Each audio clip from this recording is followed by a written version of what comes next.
안녕하십니까? 한 주간도 잘 지내셨는지요? 오늘 금요일입니다.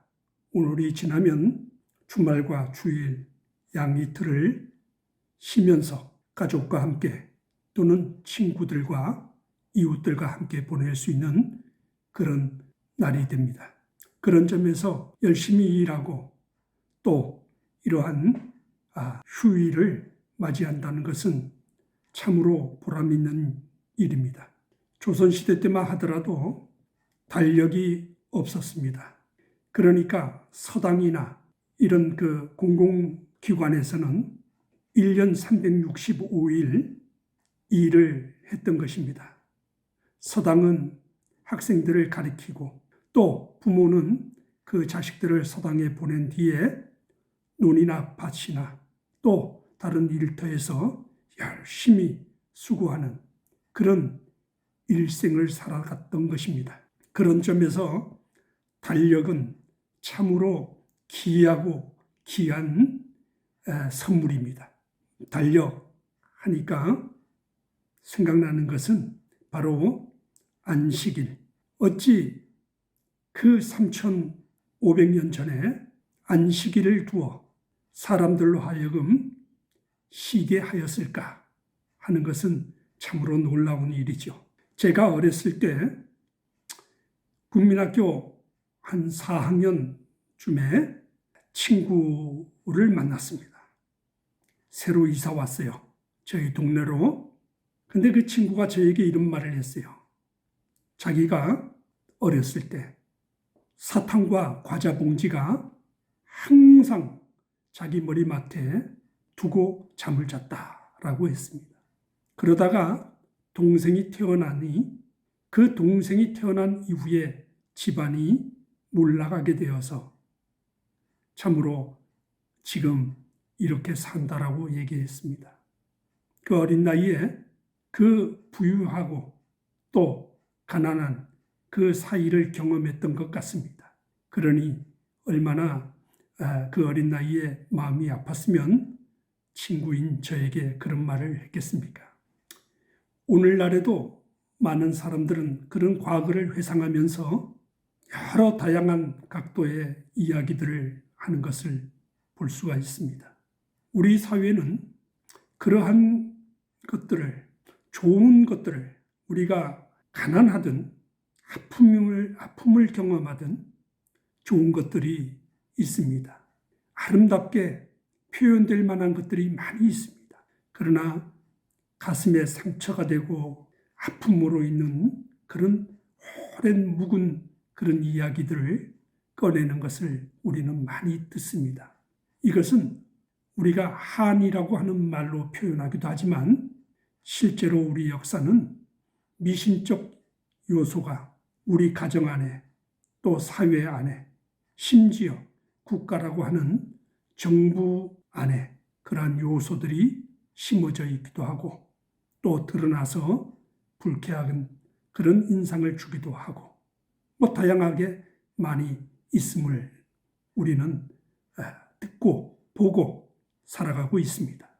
지난주에 우리는 물두멍에 대해서 이야기를 했습니다. 물에 대하여 이야기하다 그 물두멍은 무엇인가 하는 것을 이야기했습니다. 오늘 물이 변질되어 전하여지다라는 제목으로 다시 한번 할까 합니다. 물두멍은 씻는 행위를 말하는 것입니다. 씻는 행위. 그럼 언제 씻느냐 하면은 제사장들이 회막에 들어가기 전에 들어가기 위해서 씻는 행위를 말하는 것입니다. 성경 출애굽기 30장 17절에서 21절을 보면은 하나님께서 모세에게 물두멍을 노수로 만들라고 지시합니다. 그 받침도 노수로 만들라고 지시합니다. 그리고 거기에 물을 담아두라고 지시합니다. 이것이 물두멍의 실체입니다. 그리고 제사장의 직분을 받은 아론과 아론의 자식들이 그 물두멍에서 손과 발을 씻고 희막 안에 들어가게 됩니다. 이것이 물두멍의 역할입니다.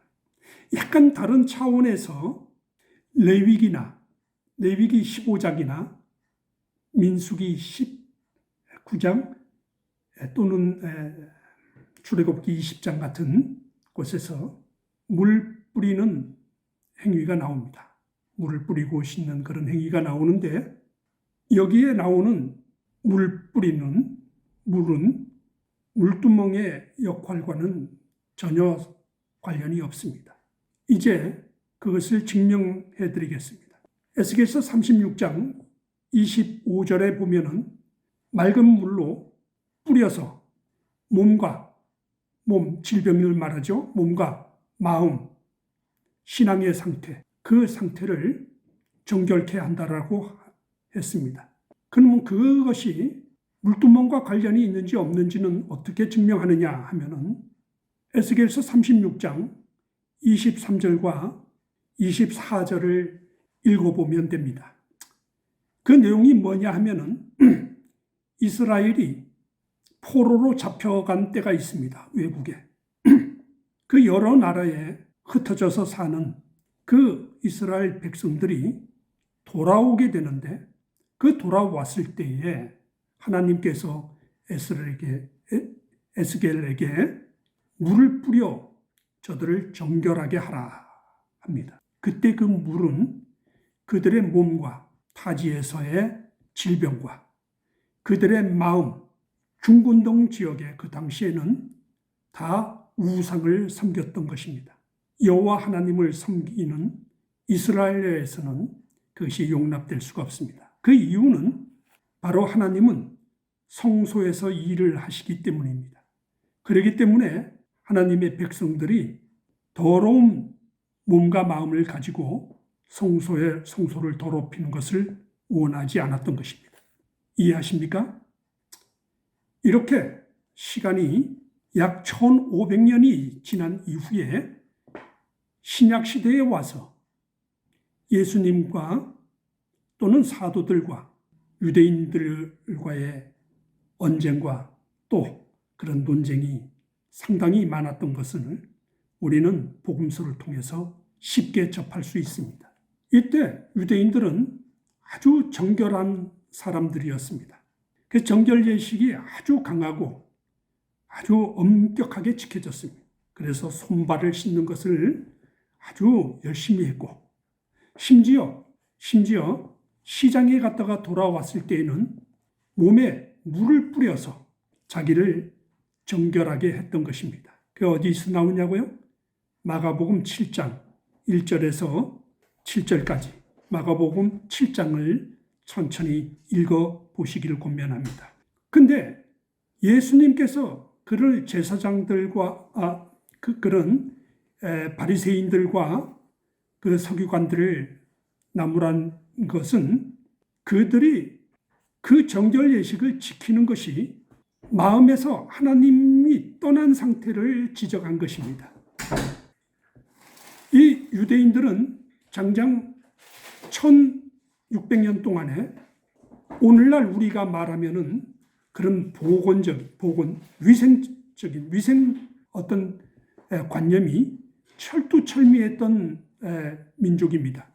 그러나 그들은 하나님의 율례와 하나님의 규례를 지키지 않았습니다.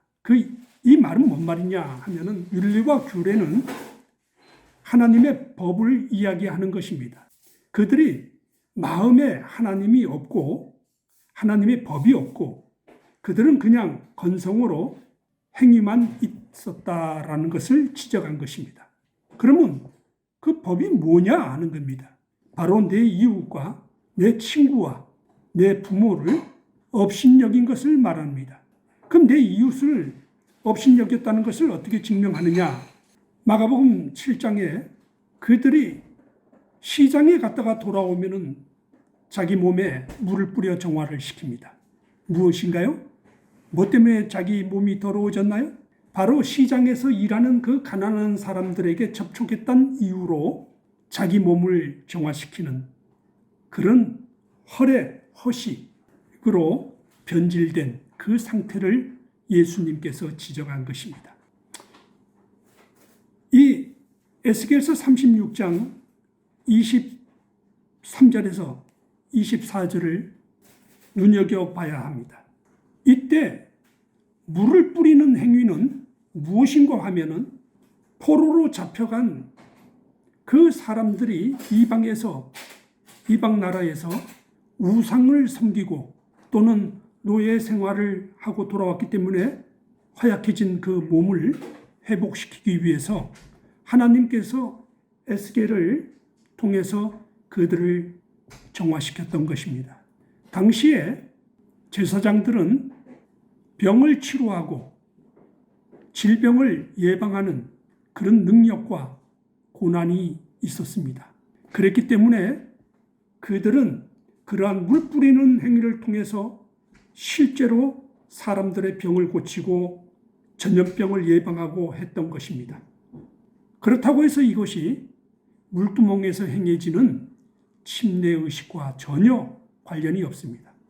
다만 이 물 뿌리는 행위는 오늘날의 가톨릭이나 성공회 그 외에 여기 파생된 여러 개신교에서 행해지는 이 물 뿌림은 우리가 침례와 전혀 다름을 알 수 있습니다. 이해가 가시나요? 이해가 가실 줄 믿습니다. 여러분도 열심히 성경을 확인하시고 또 저와 같이 또 살펴서 확인해 보는 그런 시간을 갖기를 원합니다. 여러분 힘드시겠지만 100회, 200회를 넘어가면은 여러분이 구독을 하지 않고 볼 경우에 실제로 많은 것을 놓칠 수 있을 수 있습니다. 그렇기 때문에 구독하셔서 우리가 오랫동안 성경을 함께 연구하고 또 가장 성경을 우리가 신앙을 갖는 믿음의 목적, 구원에 이르는 그 길로 함께 나가시기를 응원하고 또 여러분의 가정과 여러분 개인의 그런 복을 받는 그런 일을 위해서 저도 열심히 기도하겠습니다. 건강하시고 또 다음 한 주도 행복한 날이 되기를 응원합니다. 감사합니다.